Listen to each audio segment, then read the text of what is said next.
அப்படின்னு நான் சொன்னேன்?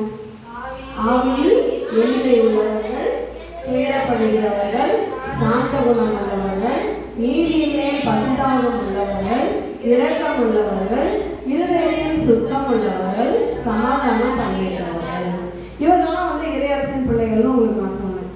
ஏற்கனவே நம்ம 2 நாள் பார்த்துட்டோம். ஆவியில் எளிமை உள்ளவர்களை பற்றியும் துயரப்படுகிறவர்களை பற்றியும் பார்க்குறோம். இன்னைக்கு நம்ம சாந்த குணம் உள்ளவர்களை பற்றி நம்ம பார்க்க போகிறோம்.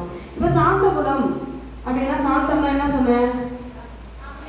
அமைதியாக இருக்கிறது, நல்லதை பேசுறது, நல்லதை சிந்திக்கிறது, எல்லாமே சாந்தமாக இருக்கிறது, எல்லாமே சொன்னேன். சரி, இன்னைக்கு என்ன வசனம்? சாந்த குணம் உள்ளவர்கள் பாக்கியவான்கள், அவர்கள் பூமியை சுதந்திரித்துக் கொள்வார்கள். மத்தேயு 5:5. அவ்வளோ சாந்த குணம் உள்ளவர்கள் பாக்கியவான்கள். அவங்க எப்படி இருப்பாங்க? எதை சுதந்திரித்துப்பாங்க? பூமியை சுதந்திரித்துக் கொள்வாங்க.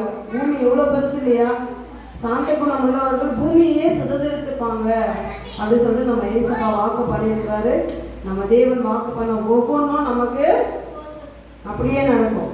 ஆமென், ஆமென் சொல்லலாமா?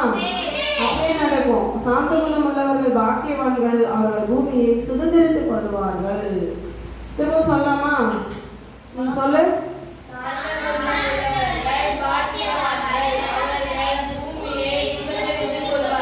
மத்தேயு சொல்லலாமா? சாந்த குணம் உள்ளவர்கள்,